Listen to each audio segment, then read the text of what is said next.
Never stop reading the Bible. How did everything begin? I mean, everything. It's a question we've been asking forever. Today, we're diving into one of the most foundational stories ever told about the very beginning of it all, the opening of Genesis.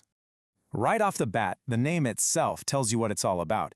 Genesis is a Greek word that means, well, origin or beginning. It's the very first book of the Torah, which is a Hebrew word for teaching.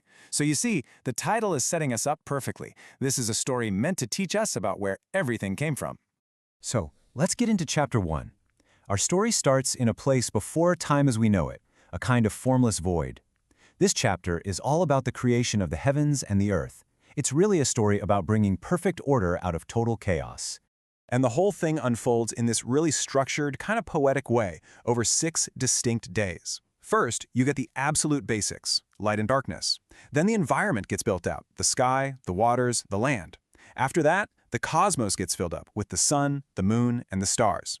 And finally, life itself shows up, starting in the seas and skies, then on land, and all of it building up to the creation of humans. And this all leads to a really powerful moment.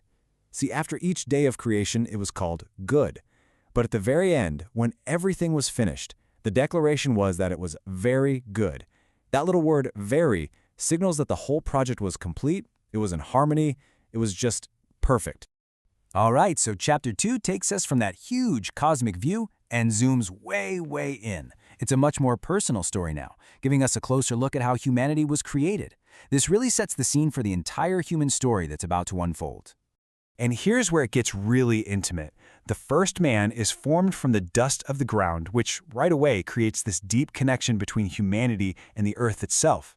And he's placed in this perfect garden, Eden, not just to hang out, but with a real purpose, to take care of it, to cultivate it. But as the man is going about his work, naming all the animals, a problem pops up. He's alone. None of the animals are a true counterpart for him. And so, the first woman is created. And she's not presented as an afterthought, but as a totally necessary partner, a companion to share life with and to start the human family.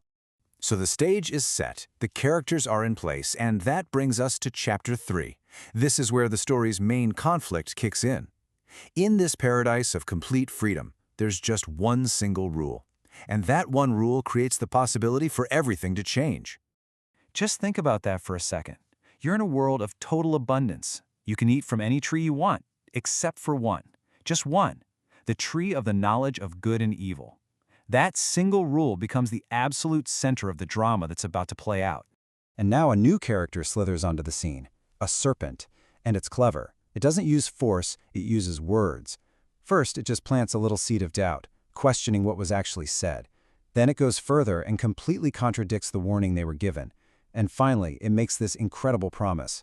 Eat this, and you'll be like God, knowing good and evil for yourselves. And the temptation works. The woman and then the man both choose to disobey. The story says that in that very moment, their eyes were opened, and they saw that they were naked. Now, this is about more than just physical sight. It symbolizes that their state of pure innocence was gone forever. The story now pivots to the fallout. The choice was made, and now we see the consequences. Consequences that are permanent and will completely change humanity's relationship with the world and with their creator. And the consequences are spelled out for each of them. The serpent is cursed. The woman is told she'll now experience pain in childbirth.